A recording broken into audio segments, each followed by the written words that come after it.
आज हम लोग एग्जिट एग्जाम के बारे में बात करेंगे और जानने की कोशिश करेंगे कि एग्जिट एग्जाम है क्या बी फॉर्म का और इसमें क्या जो है चेंजिंग भविष्य में आने वाला है और पीसीआई क्या इसके ऊपर प्रपोजल दे रही है। ये सारी चीज़ों के बारे में हम लोग डिटेल में स्टडी करेंगे और आखिर इसमें चेंजिंग क्या हो सकती है ग्रेजुएट लेवल पर, क्योंकि डी फॉर्म लेवल पे मैंने ऑलरेडी वीडियो अपलोड किया हुआ है, उसका जाके आप देख लीजिएगा, मैं उसका लिंक डिस्क्रिप्शन में दे दूंगा।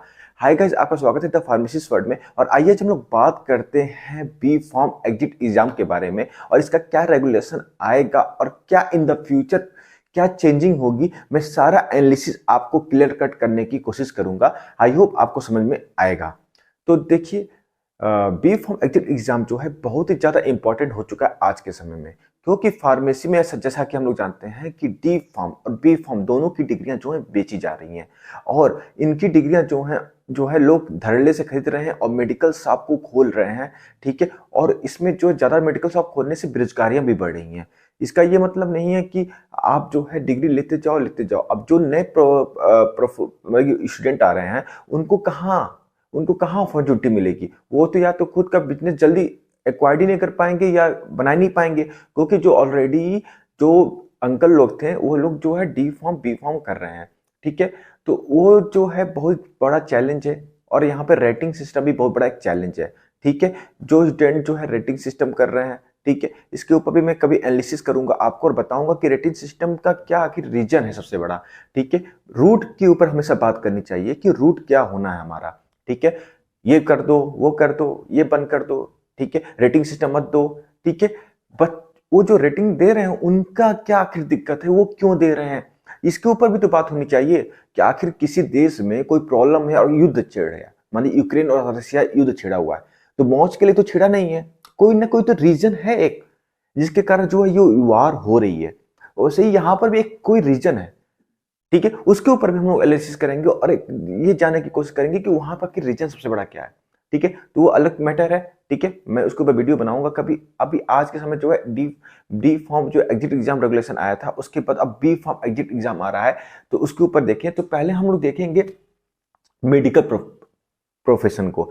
सबसे पहला जो है ना मेडिकल प्रोफेशन जो हेल्थ केयर सिस्टम है, उसी ने जो है ये कॉन्सेप्ट दिया था कि हम जो है एक एग्जिट एग्जाम करवाएंगे। जो बच्चे जो स्टूडेंट मेडिकल प्रोफेशन के आ रहे हैं, पढ़ाई कर रहे हैं, क्या उनके अंदर वो एलिजिबिलिटी क्राइटेरिया है।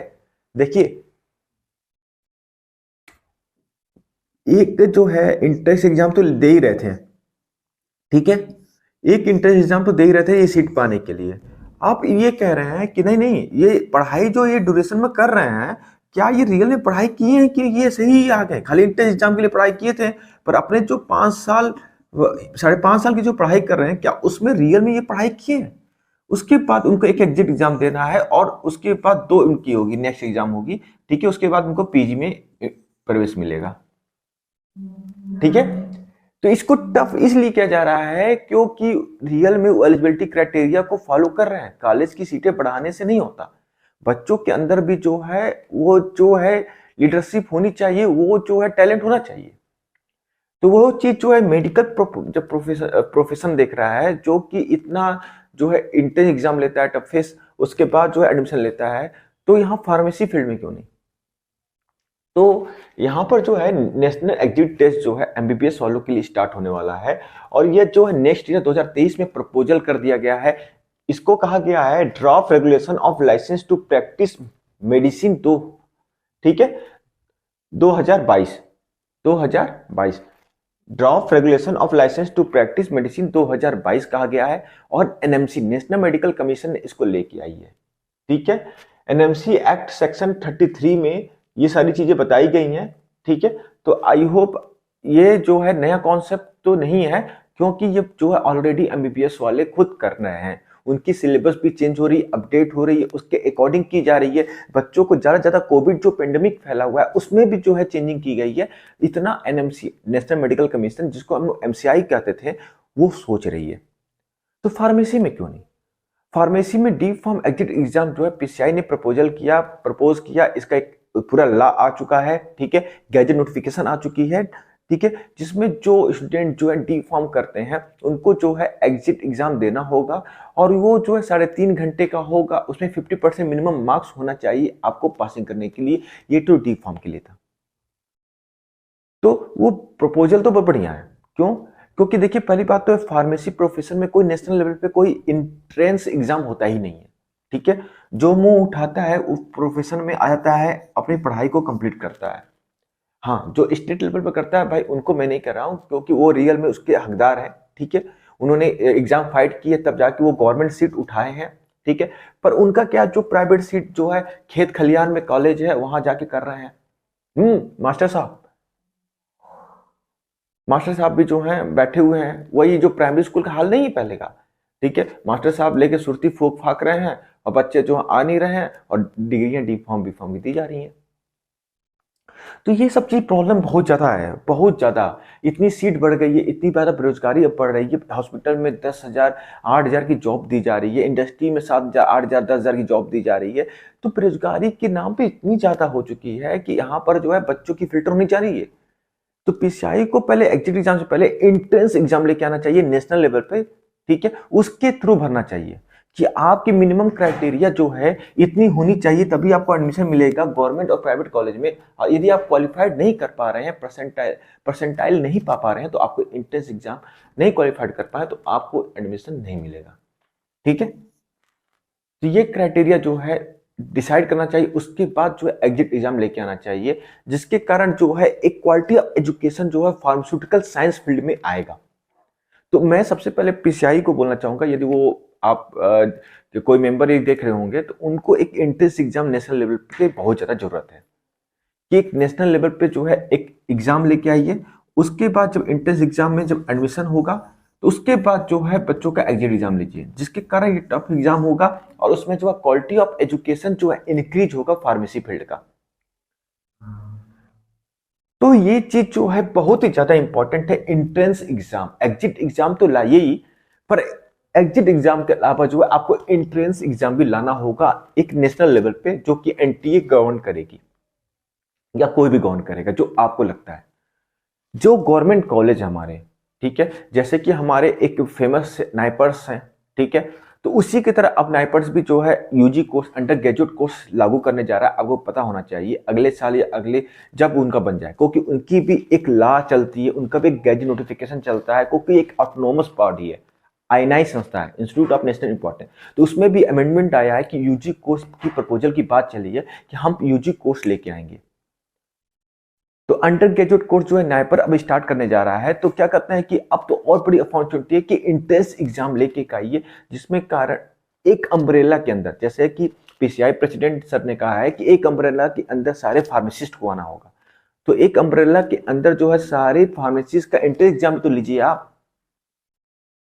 क्यों नहीं ले पा रहे हैं?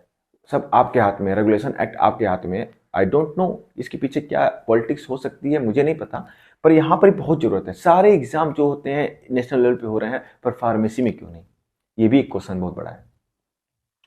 अब देखिए इसमें जो है क्या कहते हैं कि बी फार्म एग्जिट एग्जाम के बारे में क्यों इतनी हल्ला हुई, कैसी बात हुई, कैसे ये सब चीज उठी। तो 30 नवंबर की बात है, जब हमारे vice president doctor Pramod Chuele sir, ठीक है, एक यूनिवर्सिटी थी बीएएम यूनिवर्सिटी, वहां पर जो है, ठीक है, अपने भाषण को देते हुए उन्होंने वहां पर बताया कि स्टेट फार्मेसी काउंसिल, जो भी हमारे देश में जितने भी स्टेट फार्मेसी काउंसिल हैं, उनकी ओर से कंप्लेन आ रही है कि बच्चों के अंदर एक बेसिक स्किल के नाम पर कुछ नहीं है। बस हम जो है एक रजिस्ट्रेशन कर रहे हैं, उनको ना फार्माकोलॉजी का पी आता है ना कुछ आता है, बस वो एक रटा रटाइफिकेशन चल रहे हैं। और वही जो है हमारे हेल्थ केयर सिस्टम में फार्मेसी प्रोफेशन के लिए सही नहीं है। तो उन्होंने कहा कि इसके लिए हम बी फॉर्म के लिए एग्जिट एग्जाम लेके आएंगे। और रियल बात सही है कि बी फॉर्म करने के बाद बहुत सारे बच्चे जो होते हैं वो इंडस्ट्रियल के लायक होते ही नहीं है। क्यों? क्योंकि उसकी स्किल जो होती है, उसका जो डेवलपमेंट होता है, जो उसका नूरिशमेंट होता है, वो इंडस्ट्रियल लेवल का मिलता ही नहीं है। रटा रटाइफिकेशन 4 साल का दिया जाता है, उसके बाद बेचारा वो भी जाता है वहां पे स्ट्रगल करता है, तब जाके कुछ आदमी बन पाता है लायक।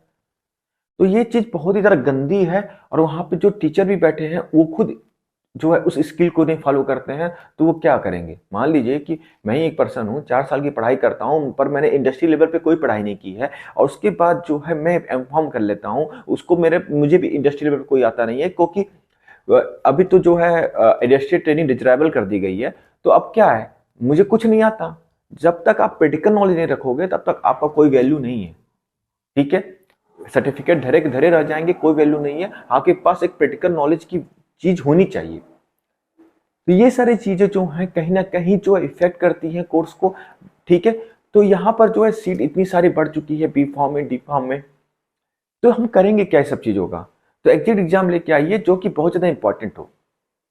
मैं आपको एक चीज बता देता हूं, बात कर ले आयुष मिनिस्ट्री के अंदर, तो वहां पर जो है अपनी होम्योपैथिक बॉडी जो है ना, हाँ, वो जो है नेक्स्ट एग्जाम वो भी लेके आ रही है। आयुष जितने भी हैं, ठीक है, आयुष कॉलेज जैसे आयुर्वेदा, यूनानी, होम्योपैथिक, ये भी जो है एग्जिट एग्जाम लेके आ रहे हैं अपने कोर्स के लिए, जो कि उनका एंट्रेंस एग्जाम तो है ही। अब एग्जिट एग्जाम वो भी करवाएंगे, उनके क्वेश्चन भी जो होंगे प्रॉब्लम बेस पे होंगे, कोई ऐसा पेशेंट है, केस स्टडी है, उसके अकॉर्डिंग होंगे, जिसमें ये 5 साल का बस मौका आपको देंगे।